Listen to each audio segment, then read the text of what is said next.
Hey! Hoy! Ikaw! Oo, ikaw ma!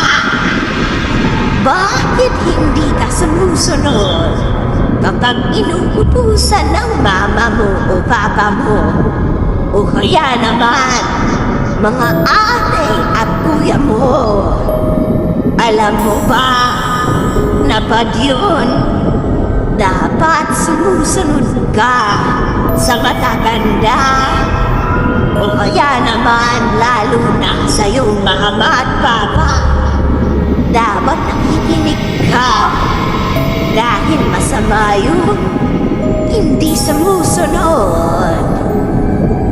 Dapat masipag ka at hindi pasaway sa bahay.